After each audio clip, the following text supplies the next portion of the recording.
हमारे पास pneumoconiosis, sarcoidosis, ARDS ये वगैरह आती हैं। अब हम इसमें देखें तो हमारे पास 3 हैं एम्फाइसीमा, अस्थमा और ब्रोंकिएक्टेसिस 3 ऑप्शन। आप इसको एक्सक्लूडिंग क्राइटेरिया यूज़ करके अगर देखें ना तो 3 बचते हैं हमारे पास, बाकी तो है ही नहीं ना। एम्फाइसीमा, अस्थमा और ब्रोंकिएक्टेसिस। अब उसमें ये क्या कह रहा है?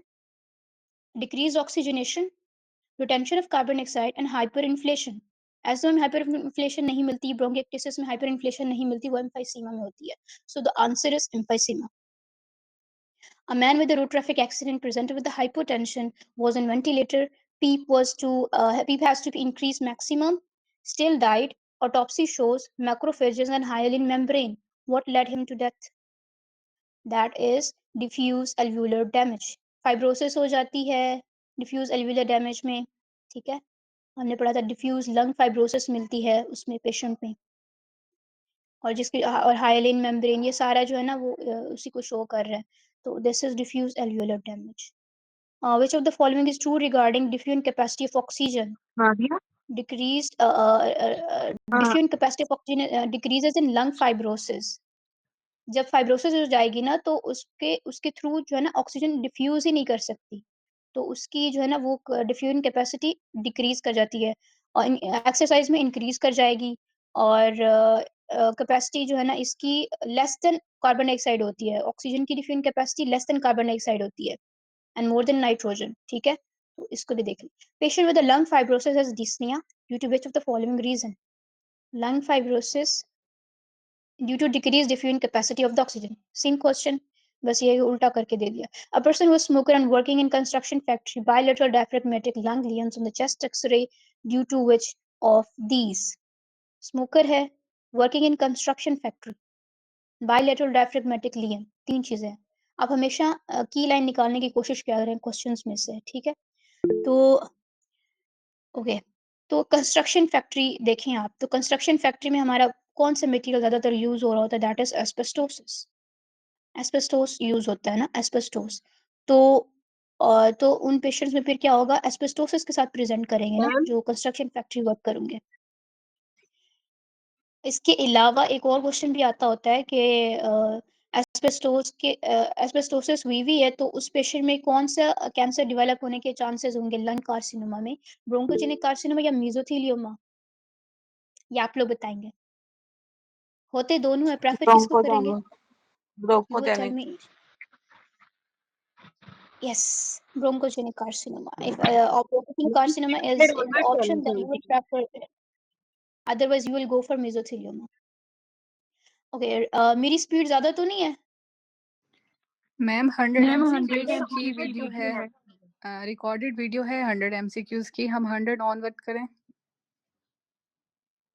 अ, आप लोग सब बताएँ, अगर सब लोग एग्री हैं तो I can start from 100 onwards. Doctor Hamza की रिकॉर्डिंग है 100 तक की ना, तो हम उससे आगे करते हैं। Okay, no problem. मैं आपको 100 ऑनवर्ड्स करा देती हूँ। डॉक्टर हमजा की तो वैसे बहुत अच्छी वीडियोज़ होती हैं रिगार्डिंग एमसीक्यूज़ एंड बाकी चीज़ें, कॉन्सेप्ट्स भी क्लियर हो जाते हैं, तो हम 100 ऑनवर्ड्स कर देते हैं इंशाल्लाह। Okay, welcome. Okay, page number 470 पे आ जाएँ। Page number 470।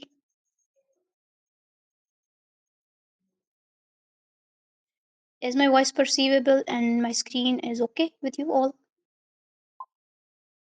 Okay, let's start. 101. A patient is diagnosed case of COPD, chronic bronchitis. Diagnostic feature histologically is COPD में क्या क्रॉनिक ऑब्स्ट्रक्शन हुई हुई है, बार-बार उसको क्रॉनिक उसको स्टिमुलाई मिल रहा है, तो उसके बाद को क्या होगा? सेल्स ना in number and in size will be increased. Hypertrophy and hyperplasia of mucus secreting glands, ठीक है? Hypertrophy and hyperplasia of mucus secreting glands. Okay, next, stony dull percussion node shows. Stony dull हमेशा किस में होती है? जो डल percussion होती है वो हमेशा फ्लूइड जब हो ना प्यूरल कैविटी में तब मिलती होती है। और स्टोनी डल कब मिलती है? वो भी यही fluid in the pleural cavity. Pleural effusion में भी डल मिलेगी, एटिलेक्टेसिस में भी डल मिलेगी और सिंपल न्यूमोथोरिक्स इसमें क्या होता है? एयर होती है, तो जब एयर होगी ना, एयर से हमेशा रेजोनेंस क्रिएट होती है, तो that's why percussion will be hyper resonant. Tension pneumothorax में भी एयर होती है, तो उसमें भी क्या होगी हमारे पास, हाइपर रेजोनेंट होगी। और कंसोलिडेशन एक सॉलिड मैस होता है, ठीक है, तो उसमें भी हमें क्या मिलती है, डल मिलती है। फ्लूइड हो, मैस हो, percussion will be dull, and अगर एयर हो तो percussion will be hyperresonant. Asthma patient with the respiratory rate 30 per minute and dyspneic will have respiratory rate normal कितना होता है, 12 होता है, 12 to 14 आई थिंक, और ये रेज्ड है। और ये क्या एस्थमेटिक पेशेंट है और डिस्निया के साथ प्रेजेंट कर रहा है, तो उसकी कॉज क्या होगी, decrease partial pressure of carbon dioxide.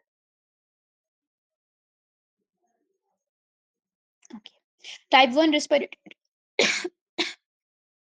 type 1 respiratory failure occurs in all except drug overdose. Drug overdose में टाइप 1 रेस्पिरेटरी फेलियर नहीं होता।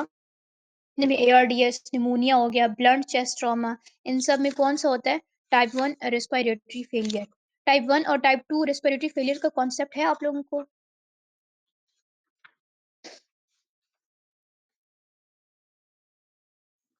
आप लोग बताएंगे तो फिर मैं आगे चलूंगी। अच्छा, pneumonia cause which type of respiratory failure, तो वो निमोनिया में हमें ऑलरेडी पता है वो टाइप 1 रेस्पिरेटरी फेलियर होता है, तो that will cause type 1 respiratory failure, ठीक है। आगे आ जाए, इसकी ना उन्होंने दी हुई है एग्जांपल्स टाइप 1 और टाइप 2। जो टाइप 1 होती है उसमें पेशेंट प्रेजेंट करता है हाइपोक्सीमिया के साथ, और कार्बन डाइऑक्साइड इसमें नॉर्मल होती है। जबकि जो टाइप 2 रेस्पिरेटरी फेलियर होता है उसमें भी पेशेंट हाइपोक्सीमिया के साथ प्रेजेंट करता है, प्लस इसमें हाइपर कैपनिया होता है, इसमें कार्बन डाइऑक्साइड लेवल रेज होता है। डिफरेंस कहाँ पे आ रहा है, कार्बन डाइऑक्साइड के लेवल पे, कि कहाँ पे नॉर्मल और कहाँ पे रेज्ड है। So, carbonic acid will be normal in pulmonary embolism, in ARDS, acute respiratory distress syndrome, pneumonia, right to left shunt, and pulmonary edema. ये सारे किस में आते हैं, टाइप 1 रेस्पिरेटरी फेलियर में। और टाइप 2 में हमारे पास क्या आते हैं, सीओपीडी हो गया, एस्थमा, ये सारे हाइपरकैप्निया अगर आते हैं। क्रॉनिक ब्रोंकाइटिस हो गया, GB syndrome, ankylosing spondylitis, motor neuron disease and drug overdose. अब इसमें देखिए ड्रग ओवरडोज है ना, तो this is type 2, that's not type 1। तो जो ऊपर वाला क्वेश्चन आपका यहाँ से क्लियर हो गया, ऊपर वाले दो question. A man had a cardiac transplant 1 month ago, presents with fever and cough for the last 5 days.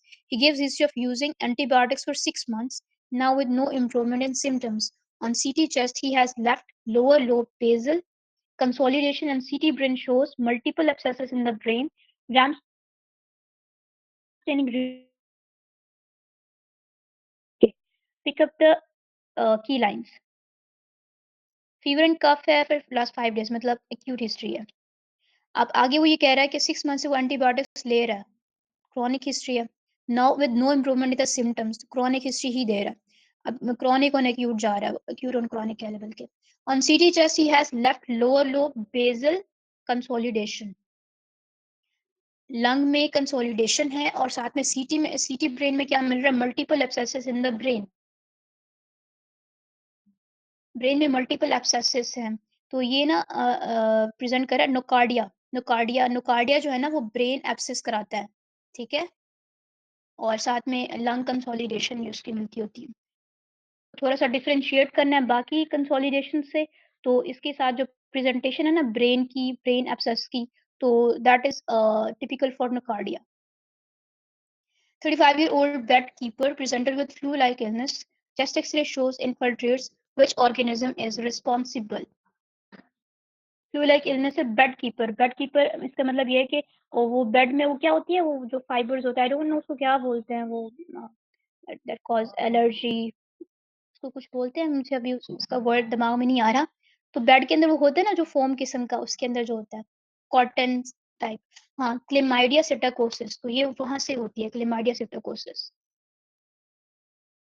ठीक है। Person with difficulty in swallowing. There was some white growth inside esophagus with pseudo-hypha. Likely reason is white growth plus pseudo-hypha. White growth plus pseudo-hypha. This is typical feature for candidiasis. अब आप देख लें इसकी जो है ना थोड़ा सा डिटेल हम देख लेते हैं, पॉइंट्स देख लेते हैं। हमारे पास जो फंगस होती हैं, Mucor and Rhizopus, Aspergillus, Candida, Cryptococcus and histoplasmosis, mostly इन्हीं के क्वेश्चंस आते हैं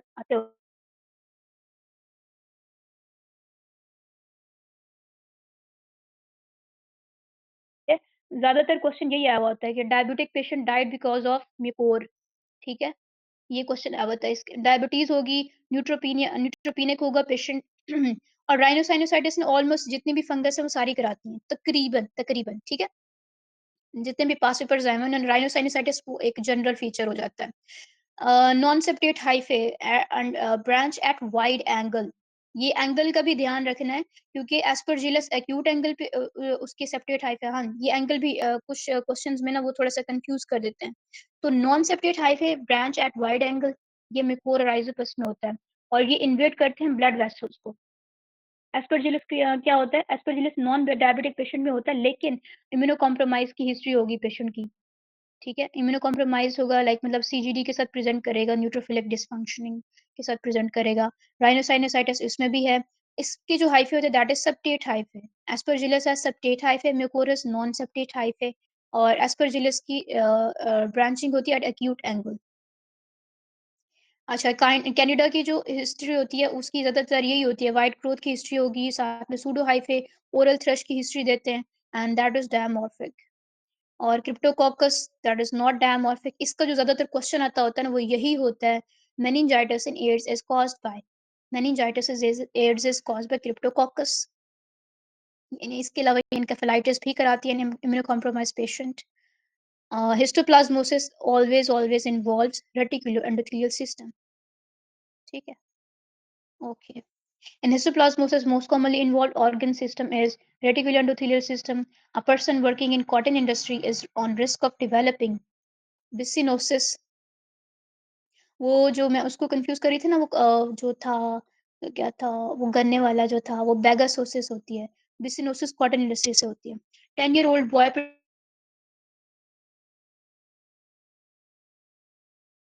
complaint of chronic diarrhea and bronchiectasis. Most appropriate test for the diagnosis is, सबसे पहले ना आप देखिए फीचर्स को देख के डायग्नोसिस क्या बन रहा है आपके अकॉर्डिंग।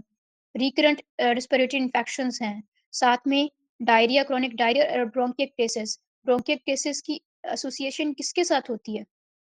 सिस्टिक फाइब्रोसिस के साथ होती है, ठीक है? तो this is the scenario of cystic fibrosis और सिस्टिक फाइब्रोसिस का जो है ना एप्रोप्रिएट टेस्ट फॉर डायग्नोसिस कौन-सा होता है? Sweat chloride test. Sweat chloride test. Cystic fibrosis में हमेशा ट्रायड होता है 3 चीज़ों का। एक होगा ब्रोंकिएक्टेसिस, डायरिया और टाइटस मीडिया। 3 सिस्टम को इन्वॉल्व करता है। GI, air and and respiratory. और इसका टेस्ट कौन-सा होता है? Sweat chloride test. इसके अलावा एक और क्वेश्चन आता होता है, यही बताते हैं कि रिकरेंट इन्फेक्शंस हैं और फिर उसके बाद सिस्टिक फाइब्रोसिस है पेशेंट को और the causative agent would be तो सुडोमोनास एरुजिनोसा। इसकी जो है ना एसोसिएशन सुडोमोनास एरुजिनोसा के साथ भी होती है सिस्टिक फाइब्रोसिस की। The serology test for Aspergillus is galactoman. Galactoman. Okay. Aspergillus is related to which of the following? That is, मैंने आपको कहा था ब्रोंकोजेनिक कार्सिनोमा तो आपने वो लगाना है, वो नहीं है तो आप लगाएंगे mesothelioma. So we will go for malignant mesothelioma. Lung carcinoma को ना आपने सबसे पहले smoking is the most common causative agent for the lung carcinoma. If option is not smoking, then you can go for radon exposure. If radon exposure is not in the option, then you can go for asbestosis. Yeah, asbestos. ठीक है. Absent surfactant leads to which of the following? Absent surfactant. Surfactant normally क्या करती है? वो compliance को increase कराती है हमेशा, सर्फेक्टेंट। और इसके अलावा जो टेंशन होती है उसको, लंग टेंशन जो होती है उसको वो डिक्रीज कराती है आई थिंक। हाँ, सरफेस टेंशन को डिक्रीज कराती है, लंग कंप्लायंस को इंक्रीज कराती है। तो यहाँ पे वो ये क्या कह रहा है, एब्सेंट है तो फिर क्या होगा, compliance will be decreased. So option is the C. Farmer present with chest pain and right sided calcification, cause is, farmer है, कैल्सिफिकेशन है, तो एस्परजिलोसिस। इसमें फंगस बॉल्स भी मिलती हैं, इसकी समटाइम्स ये भी पूछा हुआ होता है। Patient had cough and x-ray shows hilar lymphadenopathy, non caseating granuloma, present diagnosis is. देखिए, हाइलर लिम्फेडेनोपैथी हो और ग्रैन्युलोमा हो, ठीक है? तो उसमें 2 किस्म की डिज़ीज़ बनती है, या टीबी होगी या फिर जो है ना या केज़िएटिंग होगा ग्रेनुलोमा या फिर नॉन केज़िएटिंग। केज़िएटिंग होगा तो टीबी हो गया, नॉन केज़िएटिंग हो गया तो ज़्यादातर सार्कोइडोसिस आता है। इसके अलावा और भी डिज़ीज़ेज़ हैं लेकिन ज़्यादातर सार्कोइडोसिस आता है मोस्ट कॉमन।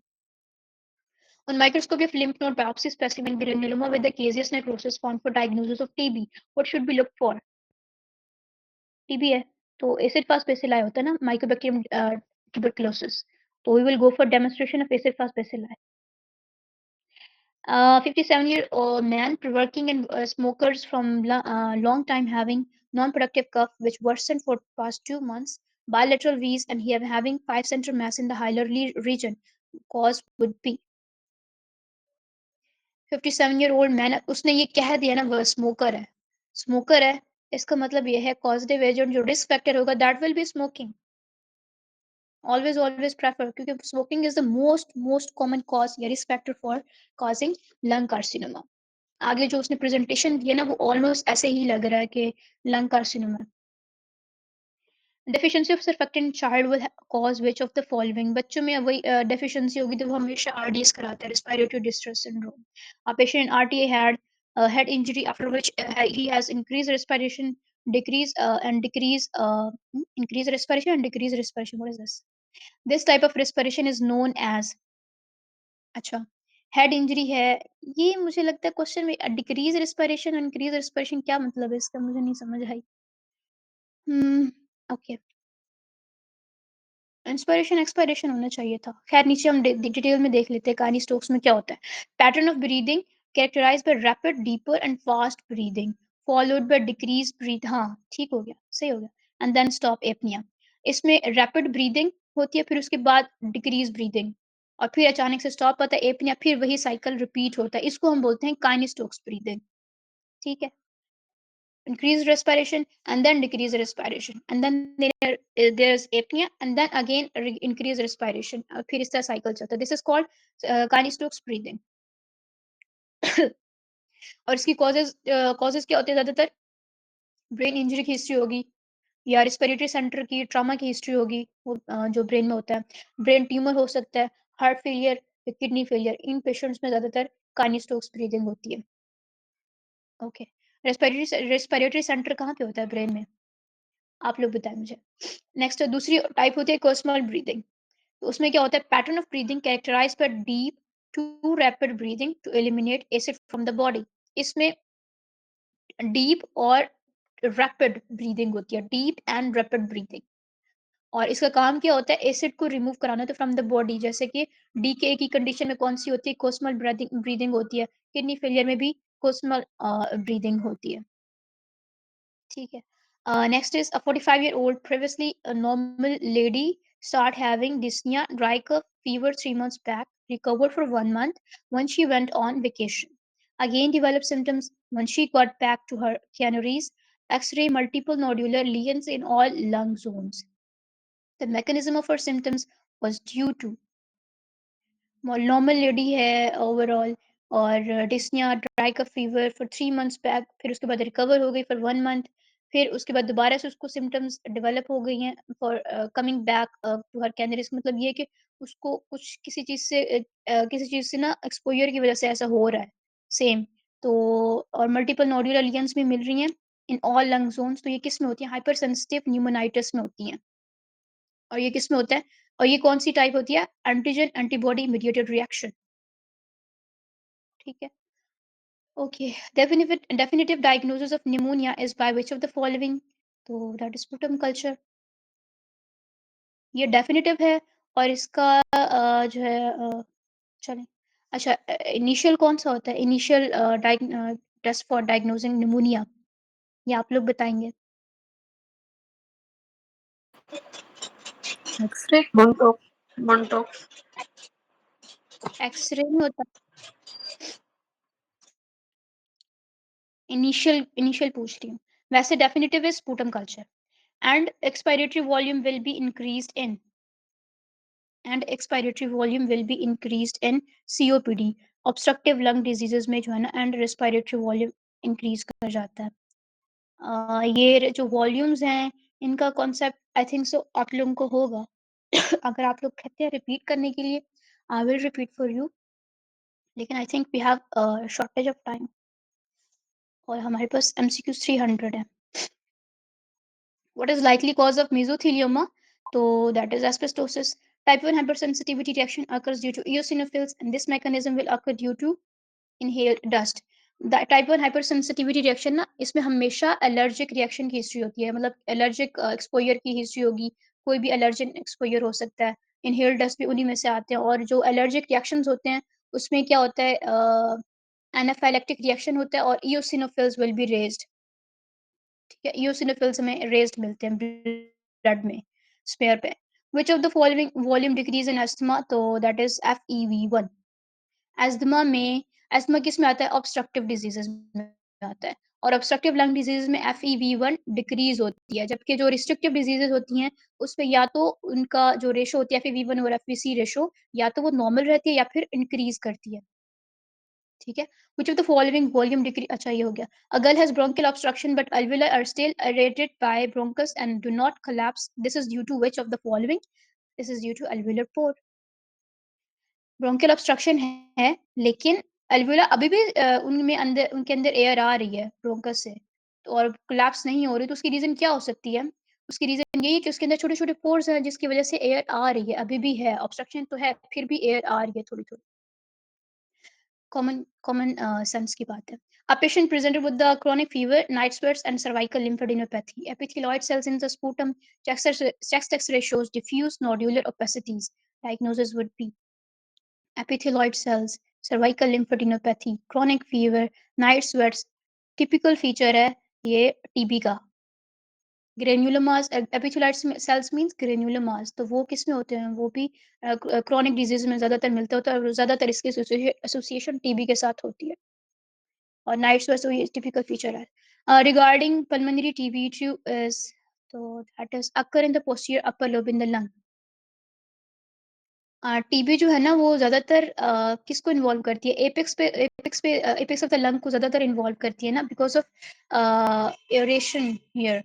सो इसका जो ज़्यादातर उसका स्पेसिफिक, मोस्ट स्पेसिफिक एरिया अगर हम करें, that is posterior upper lobe in the lung. Okay. नीचे बताया हुआ भी है. पल्मोनरी टीबी अपर पोस्टीरियर लोब में होती है because of oxygen tension in upper lobe favour survival of the aerobic organism. जो माइकोबैक्टीरिया ट्यूबरकुलोसिस होता है वो एरोबिक ऑर्गेनिज्म है ना, तो उसको चाहिए ऑक्सीजन, और वो कितनी वो ज़्यादा किस में, कहाँ पे होती है? अपर लोब में as compared to lower lobe.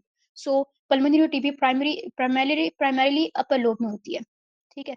Primary TB में क्या बनता है? घून कॉम्प्लेक्स प्लस, और ये इन्वॉल्व किसको करती है? लोअर लोब को. और सेकेंडरी टीबी में क्या मिलती है? हमें कैविटेशंस मिलती हैं, और ये अपर लोब को इन्वॉल्व करती है. Due to emphysema change occur in lung is, emphysema में क्या होता है? इलास्टिसिटी कम हो जाती है लंग्स की. ठीक है. इलास्टिसिटी कम होगी तो उसकी वजह से क्या होगा? Decrease elastic recoil tendency of the lung. Elastic recoil में यही है ना कि इसी की वजह से तो लंग्स जो है ना वो कंस्ट्रिक्ट करते हैं, वो फिर डायलेट करते हैं, उनके जो एल्वियोलाई होते हैं, तो उसकी जो इलास्टिसिटी है वो कम हो जाती है, इलास्टिक रिकॉइल एम्फाइसीमा में.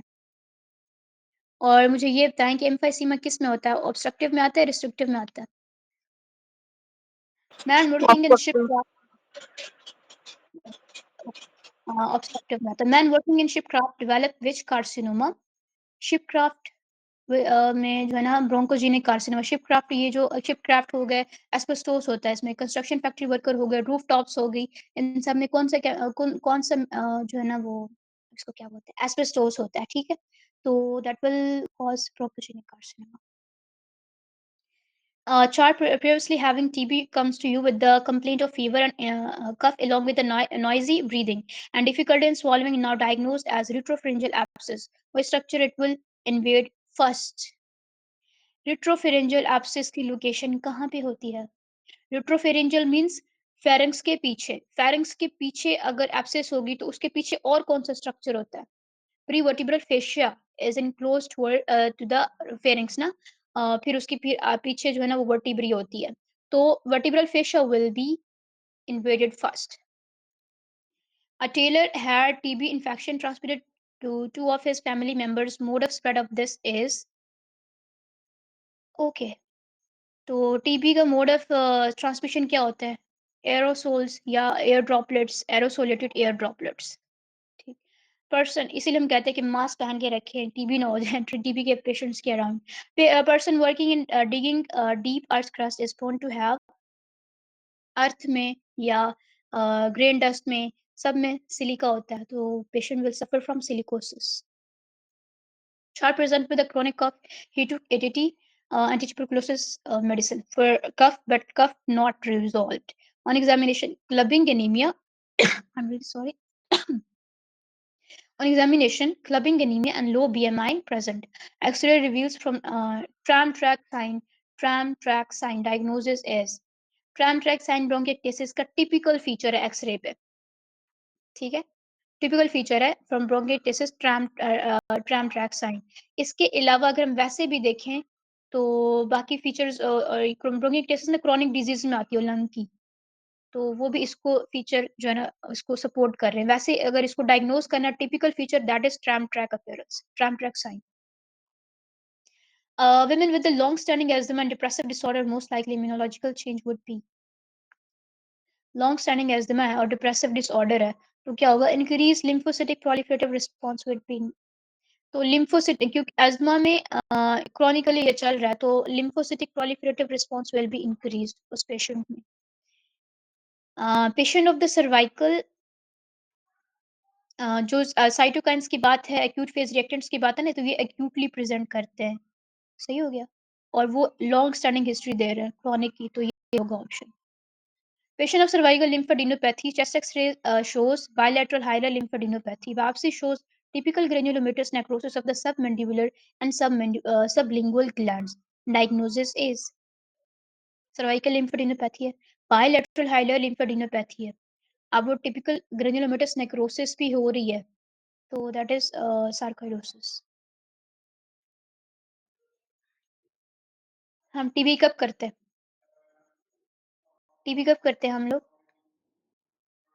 जब लंग्स में कुछ होता और ये नेक्रोसिस, केजेस नेक्रोसिस कुछ इस तरह की हिस्ट्री होती है और साथ में पेशेंट की कुछ इस तरह की प्रेजेंटेशन भी तो होती ना। वैसे बायलैटरल हाइलर लिम्फोडेनोपैथी मोस्टली इसी में होती है, सार्कोइडोसिस में होती है। A patient present with a fever, weight loss and tongue ulcer.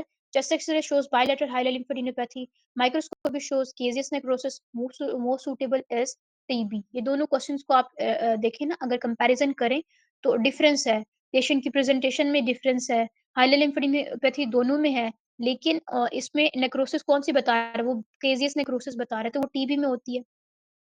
A kid having cystic fibrosis developing recurrent chest infection and otitis media, most likely associated findings would be increased sweat chloride। इसी वजह से हम लोग करते होते हैं sweat chloride test। Regarding the bronchial asthma, the most probable finding will be asthma है, obstructive disease है, तो FEVC, FEV1 और FEVC ratio decrease होगी, तो option will be D, FEV1 और FEVC ratio less than 65%। A young girl with a difficulty in breathing, her vitals were fine except respiratory rate was increased. Nothing on auscultation. Sputum result were negative. On X-ray, there was hilar lymphadenopathy on right side and a nodular lesion in the middle lobe of the same side of the lung. What's the cause? हर चीज normal है, हर चीज normal है। Test भी normal है sputum का, कोई micro organism नहीं मिला तो हम कहें कि भाई इसको टीबी हो सकती है या कुछ और लेप्रेसी हो सकती है। तो सिर्फ लिम्फेडेनोपैथी है, कोई माइक्रो ऑर्गेनिज्म नहीं है, और साथ में नोड्यूलर लीजन है, तो that will be hyper sensitive pneumonitis. अगर आपको समझ नहीं भी आ रहा ना, तो आप एक्सक्लूडिंग क्राइटेरिया यूज कर लिया करें, जो ऑप्शंस है ना उसमें देख लिया करें। टीबी नहीं हो सकती क्योंकि उसने कहा स्पूटम नेगेटिव है, ठीक है। लेप्रोसी नहीं हो सकती, स्पूटम नेगेटिव है। और इन्फेक्टिव एंडोकार्डाइटिस उसमें उसकी ही नहीं है ना, तो ये सारे निकल गए, तो बचता कौन सा? Hyper sensitive pneumonitis. So option will be this. Child while supine with the peanut aspiration will lodge in right lower lobe। In supine position जो है ना आपका जो फॉरेन बॉडी होती है वो हमेशा राइट लोअर लोब में जाती है while in being supine। ये पोजीशन वाला जरूर याद करना है, इसमें से एमसीक्यू आता है। Small lung carcinoma is associated with Cushing syndrome. ये पहले बताया था ना, स्मॉल सेल ओट सेल कार्सिनोमा की एसोसिएशन होती है और ये रिलीज करता है एसीटीएच पेरिनियोप्लास्टिक सिंड्रोम्स में। That's why that is associated with the Cushing syndrome। Which one will not be present in a lung hematoma? तो हेमाटोमा में हमें कोई कार्टिलेजिनस एरिया नहीं मिलता, कार्टिलेज नहीं मिलता इन द लियन एरिया, लंग में। कॉर्नियन मिल जाती होती है, वेल डिफाइंड मैस भी मिल जाते होते हैं, नोड्यूल्स भी मिलते हैं, लेकिन कार्टिलेज नहीं मिलता। Indication for endo bronchial intubation is, हम एंडोब्रोंकियल इंट्यूबेशन कब करेंगे? अदरवाइज तो हम एंडोट्रेकियल इंट्यूबेशन करते हैं ना, ऑलवेज ईडीटी करते होते हैं। ईबीटी कब करेंगे? तो that will be in case of short neck. उसमें ट्रेकिया शॉर्ट होगा तो हम इंजरी से बचाने के लिए फिर ब्रोंकिया में एंटीबायोटिक कर देते हैं ट्यूब को। ठीक है, that's short neck. Pulmonary vasoconstriction occurs due to, pulmonary vasoconstriction occurs due to hypoxia. Air देखिए, एयर नहीं जाएगी, ऑक्सीजन नहीं जाएगी, तो फिर जो पल्मोनरी वेसल्स हैं वो क्या कर जाएंगी? वेसोकंस्ट्रिक्ट कर जाएंगी। Diagnostic test for leprosy is nasal scraping, nasal scraping करते होते हैं। A young man of 30 years having kyphoscoliosis in which respiratory muscle weakness observed, decreased respiration result due to which of the following? Decreased vital capacity. Decreased respiration result due to will be due to decreased vital capacity. और वो किस वजह से हो रही है? Vital capacity क्यों decrease हो गई? काइफोस्कोलियोसिस की वजह से। लंग स्ट्रक्चर भी तो अफेक्ट ड्यू टू पोस्ट से, और स्पाइन पोजीशन की वजह से लंग स्ट्रक्चर भी अफेक्ट होगा, और लंग को ज़्यादा एक्सपैंड होने के लिए स्पेस नहीं मिलेगी, जिसकी वजह से क्या होगा? लंग की वाइटल कैपेसिटी डिक्रीज हो जाएगी, और उसकी वजह से respiration respiration will be decreased. In lung formation canalicular stage, what will happen? Increase vasculogenesis. Canalicular stage में vasculogenesis बढ़ती है, वेसल्स बनती है ना canalicular stage पे। Weather changes and asthmatic have cough, which receptors will be involved? Weather changes, asthma, ये सारे क्या हैं इसमें? ये एलर्जिक एक्सपोजर्स के साथ होते हैं ना एसोसिएट, तो irritant receptors will be involved.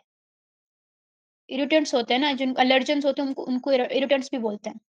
10-year-old boy presents with a recurrent upper respiratory tract infection. Sister revealed that he also had complaint of chronic diarrhea and bronchiectasis. Most appropriate test for the diagnosis. तीन चीजें देखते हैं, diarrhoea है, bronchiectasis है, recurrent respiratory infections है। तो that is cystic fibrosis. Test will be sweat chloride test. Mother has child of 10 years old diagnosed with the meningitis, and now she asked that another two child, 4 and 6 year old, are at the risk of meningitis. Tell her the route of spread of infection. Meningitis में route of spread of infection क्या होगा? Respiratory droplet. Just give me a second.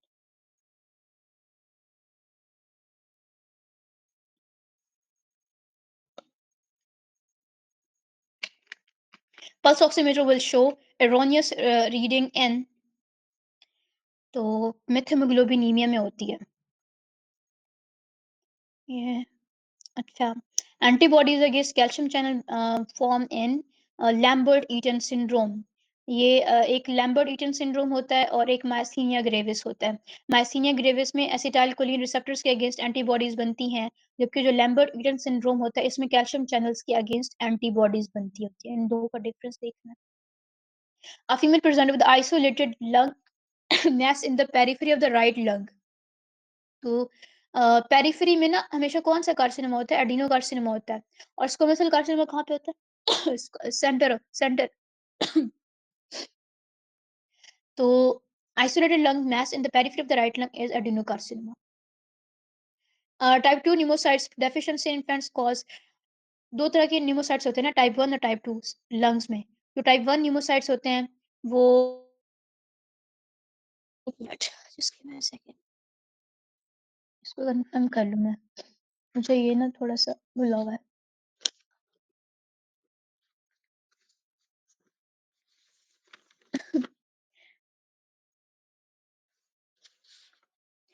जो type 1, हाँ, यही है। Type 1 pneumocytes है ना, वो गैसेस एक्सचेंज कराते हैं, और जो टाइप 2 न्यूमोसाइट्स होते हैं, they regenerate type 1 cells along with the production of surfactant. तो टाइप 2 न्यूमोसाइट डेफिशिएंसी तो मतलब ये है कि सर्फैक्टेंट नहीं बनेगा, और सर्फैक्टेंट नहीं होगा तो बच्चों में क्या होगा? RDS. The stimulus for pulmonary vasoconstriction is, pulmonary vasoconstriction के लिए क्या स्टिमुलस होता है? In decrease partial pressure of oxygen. Pulmonary vasoconstriction कब होगी? हमेशा वेसल्स कब कंस्ट्रिक्ट करती हैं? जब उनको ऑक्सीजन कम मिलती है। तो द लोअर एल्वियोलर ऑक्सीजन, अगर वो ऑप्शन में नहीं है, then you can go for lower systemic oxygen and pulmonary vasoconstriction accentuated by increased carbon dioxide.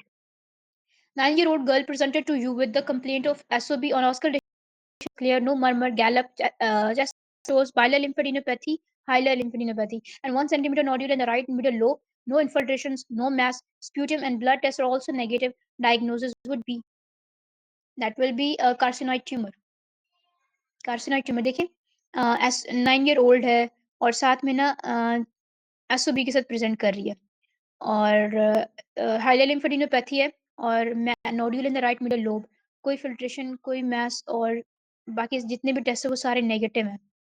तो उस बच्ची में क्या होगा, इन्फेक्टिव एंडोकार्डाइटिस नहीं हो सकता, आर्टेरियल मिक्सोमा नहीं हो सकता, उसने उसने बताया ही नहीं है ना, इस तरह की कोई प्रेजेंटेशन नहीं है पेशेंट में। माइकोबैक्टीरियम ट्यूबरकुलोसिस अगर हम देखें तो उसकी भी कोई प्रेजेंटेशन नहीं है। हाइलर लिम्फोडेनोपैथी सिर्फ बताई और साथ में एसओबी बताया हुआ है। स्पूटम नेगेटिव है तो टीबी भी निकल गया। तो बाकी क्या बचता है, कार्सिनोइड ट्यूमर। अगर किसी में आपको शक हो ना तो आप इस तरह क्वेश्चन कर लिया करें।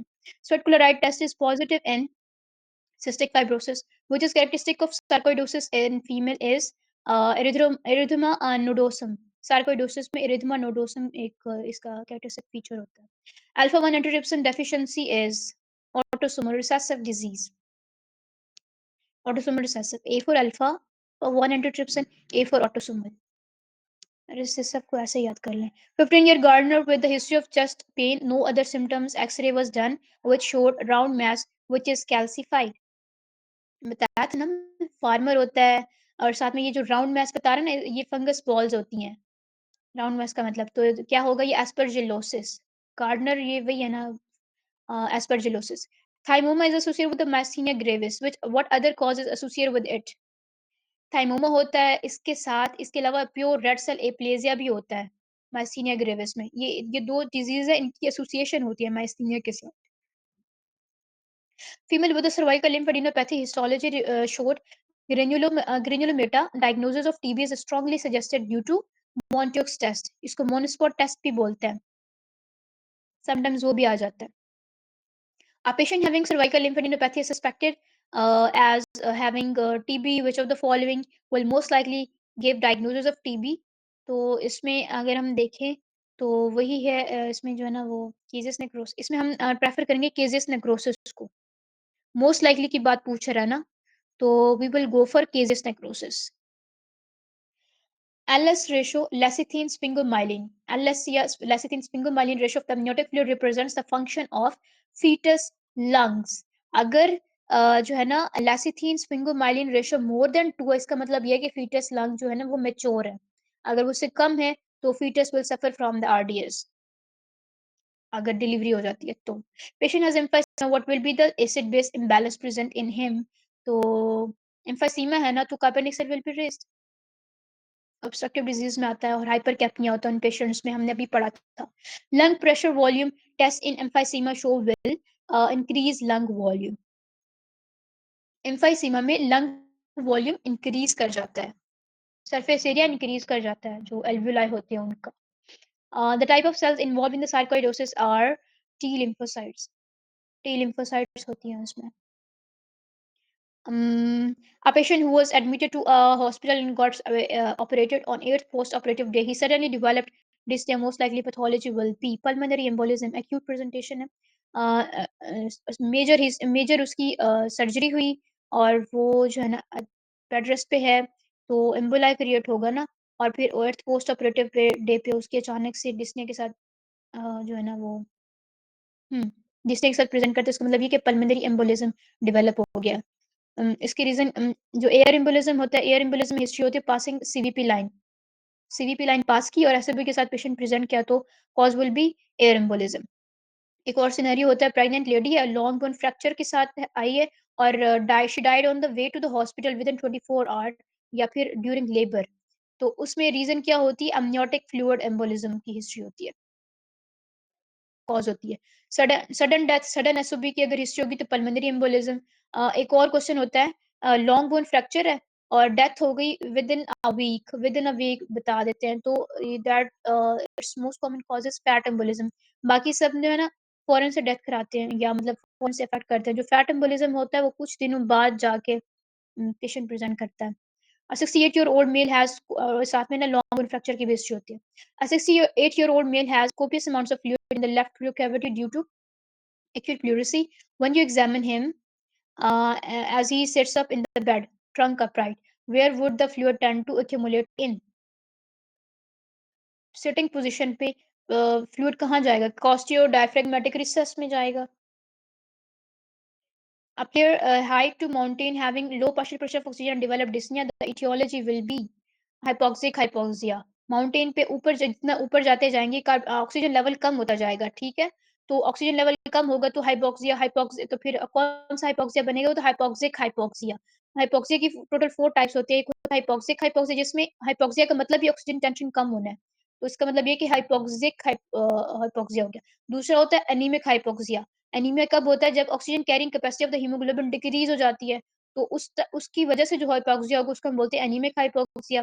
उसके अलावा स्टैग्नेंट हाइपोक्सिया होता है। स्टैग्नेंट का मतलब रुका हुआ, ठीक है? स्टैटिक मतलब ब्लड सर्कुलेशन नहीं प्रॉपर हो रही, स्टैग्नेंट है वो, जिसकी वजह से परफ्यूजन कम होगी, तो उसकी वजह से जो हाइपोक्सिया होगा उसको हम बोलते हैं स्टैग्नेंट हाइपोक्सिया। हिस्टोटॉक्सिक हाइपोक्सिया में ये है कि सेलुलर हिस्टो में सेल्स आते हैं, ठीक है? सेलुलर लेवल पे जो है ना सेल्स की inability to use oxygen, this is called histotoxic hypoxia, ठीक है? तो अब इसकी एग्ज़ाम्पल अगर हम देखें हाइपोक्सिया ऑक्सीजन लेवल कब-कब कम होता है जब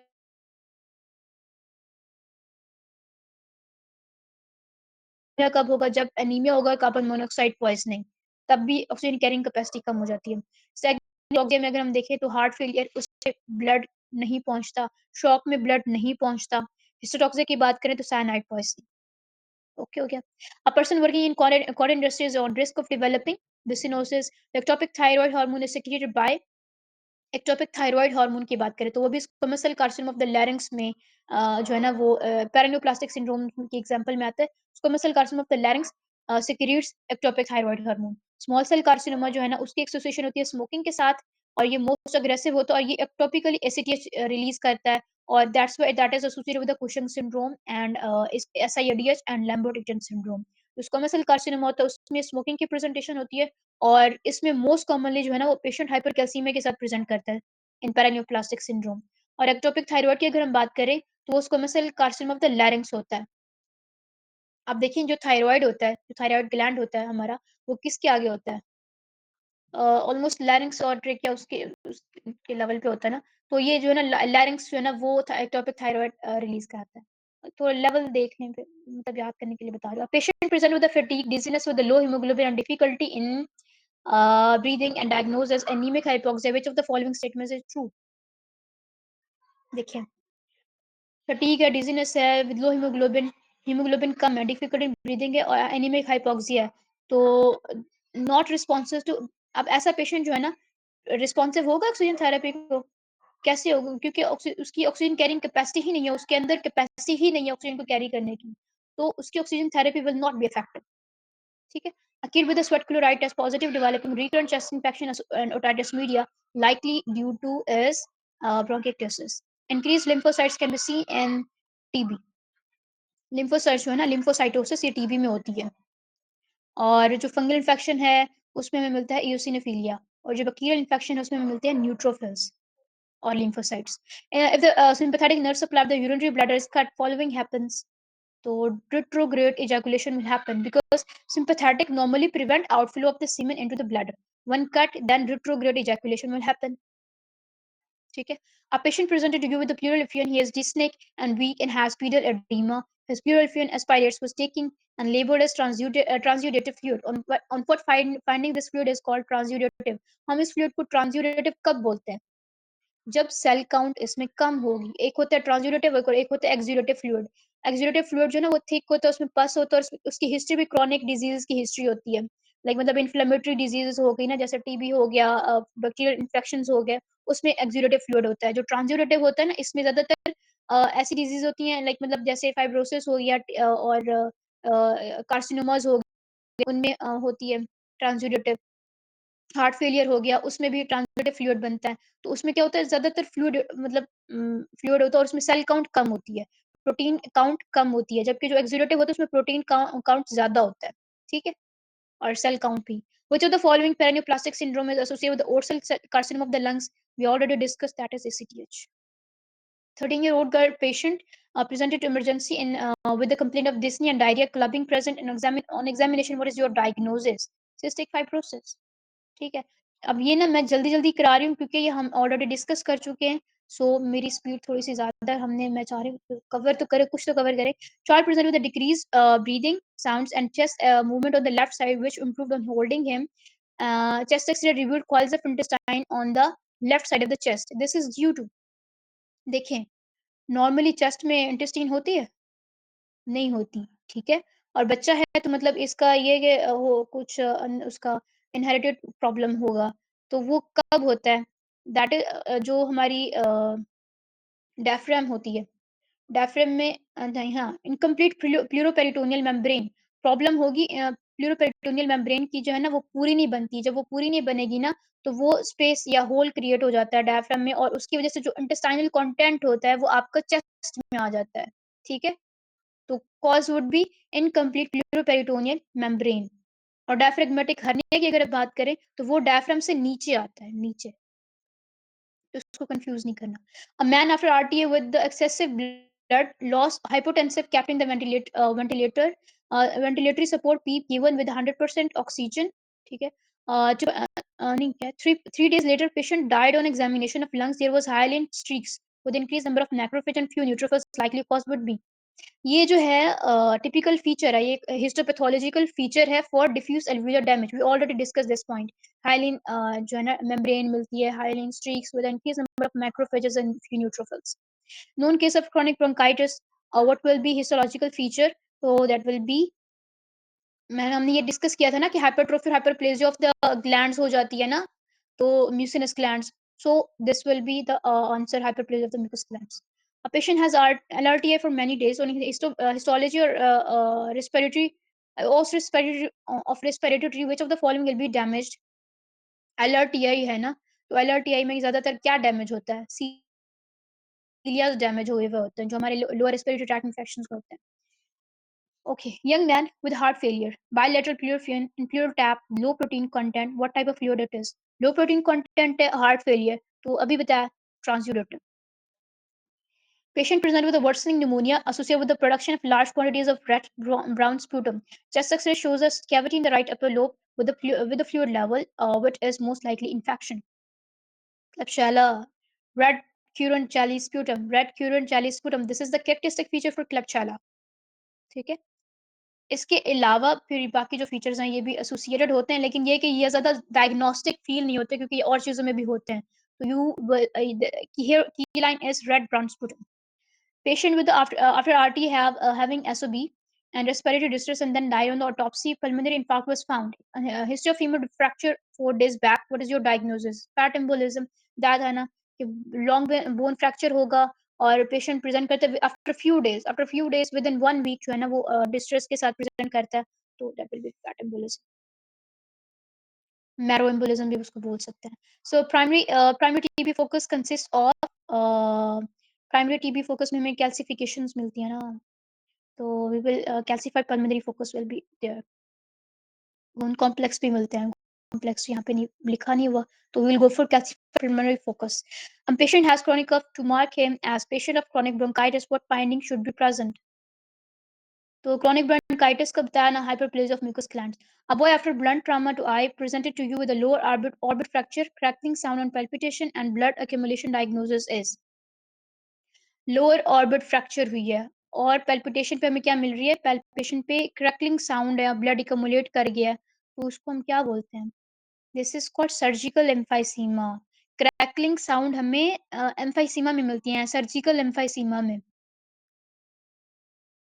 सर्जरी के बाद जो एम्फाइसीमा डेवलप होता है ना, उसमें ये मिलती होती हैं। Regarding Mycobacteria leprae, which is true, so that is intracellular acid fast bacilli. Acid fast bacilli हमेशा intracellular organisms होते हैं, सेल के अंदर रहते हैं। A patient died of fat embolism. On autopsy, fat embolism will be alveolized by frozen section, fat जो embolism होता है वो हमेशा फ्रोज़न सेक्शन में हमें नज़र आता है। Frozen section with the fat stain. Okay, an old man with a non-productive cough, X-ray shows lower lobes around lean, afebrile, antibiotics given, but no improvement. Same X-ray findings, bronchoalveolar lavage done. Atypical cells with the scattered macrophages diagnosis would be. हमें atypical cells मिल रहे हैं, साथ में scattered macrophages मिल रहे हैं. तो और साथ में non-productive cough है, old man, जो old age होती है ना, उसमें ज्यादातर जो है ना सस्पेक्ट करते हैं हम लोग कार्सिनोमास को. और साथ में मैथ्स भी है, लेकिन और साथ में एफिब्राइल भी है, क्रोनिक हिस्ट्री चल रही है, तो उसमें कार्सिनोमा के चांसेस ज़्यादा होंगे, तो bronchioloalveolar carcinoma. 30 years female presented with acute chest pain and hemoptysis 1 week after delivery. There is no fever. ECG shows S1 Q3 T3 pattern. S1 Q3 T3 pattern is typical for pulmonary embolism. Typical for pulmonary embolism. और ये उसके लिए हम ज़्यादातर क्या कराते होते हैं, सीटी एंजियोग्राम. लेकिन अगर गैलियम स्किन ऑप्शन में हो तो हम वो करेंगे, अगर वो ऑप्शन में नहीं है तो यू कैन गो फॉर सीटी angiogram. 26-year-old male presented to you in surgical ER after penetrating injury to the right lateral chest. On examination, when he inspired, the mediastinum moves to the left side, and during expiration, the shift towards left side is enhanced. What will be the most likely diagnosis? Sorry. जो pneumothorax होती है तो ये pneumothorax, ये तो पता है ना, क्योंकि ब्लंट इसको पेनिट्रेटिंग इंजरी की हिस्ट्री है. अब ये ओपन न्यूमोथोरिक्स कब होगा और टेंशन न्यूमोथोरिक्स कब होगा? जो टेंशन न्यूमोथोरिक्स होता है ना, उसमें डेविएशन होती है. जो हमारी मीडियास्टिनम है ना, वो डेविएट कर जाती है जहाँ पे एयर एंटर होगी और एयर एक्सक्रीट आउट नहीं होती, मतलब बाहर नहीं निकलती. ठीक है, क्लोज वेल बन जाता है टेंशन न्यूमोथोरिक्स में. तो ये जो है ऑप्शन इसका, tension pneumothorax is the answer. A patient known case of COPD when he walks to 100 meter, he has to stop to take breath. MRC grading of uh,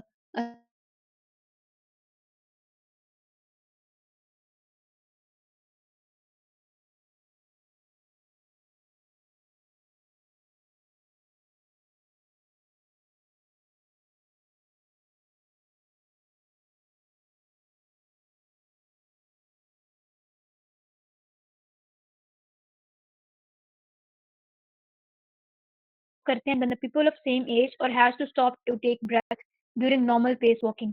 normally आप चल रहे हैं लेकिन फिर आपको रुकना पड़ता है सांस लेने के लिए, या फिर नॉर्मल लोगों से आप कम पेस पे चलते हैं, तो तब कौन सा होगा, ग्रेड 2 होगा. और ग्रेड 3 कब होता है, stop to take breath after 100 meter distance, ये ग्रेड 3 होगा. ठीक है, और ग्रेड 4 में जो है ना, आप इवन कि आप कपड़े भी पहन रहे होते हैं या तो तब भी आपको डिस्निया डेवलप हो रहा होता है, तो दैट इज ग्रेड 4. जो ऊपर आंसर है वो that is grade 3. Patient has choking history, presented with fever on x-ray, inferior right lung, hilum of the lung slightly down. How to confirm the diagnosis? So we will go for bronchoscopy. ठीक है, bronchoscopy करके देखेंगे कि कहाँ तक level है. A man is construction worker, demolishes the building, has developed cough, dyspnea, pleural plaque. Cause would be asbestosis. A middle-aged male patient presented to OPD with a cough and dyspnea. He has increased level of sputum production. Upon investigation, lab found Kirschman spirals and Charcot Leyden crystals. ये Charcot Leyden crystals और Kirschman spirals ये दो typical feature हैं किसका, एज़्मा में मिलते होते हैं हमें ये कर्शमैन स्पाइरल्स, शार्कोट लीडेन क्रिस्टल्स. तो ये हो गए हमारे 200 MCQs. Enough for today, time भी हो गया.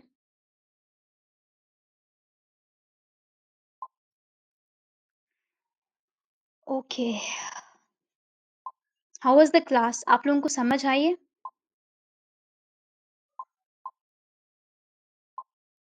ओके, ठीक हो गया. तो दैट वाज फॉर टुडे. आप लोगों की क्लास इंशाल्लाह डॉक्टर खिजरा ही लेंगी when she will be fine. तो किसी का कोई क्वेश्चन, कुछ पूछना चाहें, कोई confusion you want to clear? Otherwise, we will be ending our class now.